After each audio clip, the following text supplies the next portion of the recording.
exercise improves brain health in the long term. Yes, through the deployment of things like BDNF. Yes, through the deployment of things like osteocalcin, and on and on. But it also does so by improving your sleep. One question I get a lot is, let's say I don't sleep that well. Should I exercise? Well, the short answer is yes, provided that it was just one night of poor sleep. In fact, there are studies showing that if you're slightly sleep deprived, meaning one night's poor sleep, so most people need somewhere between 6 and 9 hours of sleep, varies by person, varies by age, varies by time of year, and so on, all discussed in that series with Matt Walker. Most people need 6 to 9 hours, but let's say you normally get 8 or you normally get 7, but you're down 2 hours on sleep for whatever reason. Should you exercise the next morning?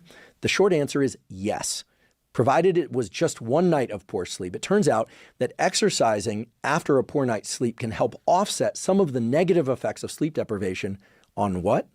On brain performance and health. Now, you don't want to get into a habit of this. You don't want to get into a habit of using exercise as a way to compensate for sleep loss.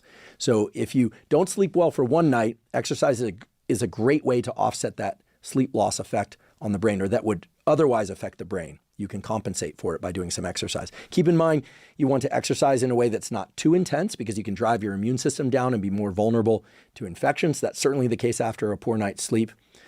You also want to be really careful with what you do for that exercise in terms of your coordinated movement. It's much easier to get injured when you're sleep deprived. In fact, there's a really nice set of studies, Layne Norton's talked about this elsewhere, that the relationship between sleep, or I should say sleep deprivation and injury, is a strong one. And the relationship between sleep loss and pain and failure to recover from injury is also a strong one. The direct point being, if you're slightly sleep deprived, sure, go ahead and exercise. That will actually help you offset some of the negative effects of that sleep deprivation.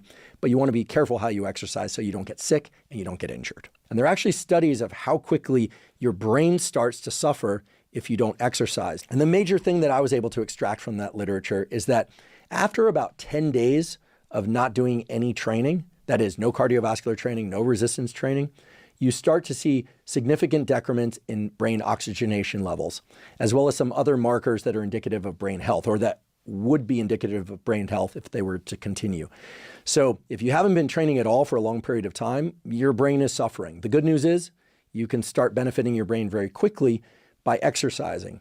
So you can keep in mind that if you're having trouble sleeping, or even if you're a great sleeper already, getting exercise will further improve the architecture of your sleep. In fact, there's some evidence that doing high-intensity interval training can improve the amount of deep, slow-wave sleep that you get.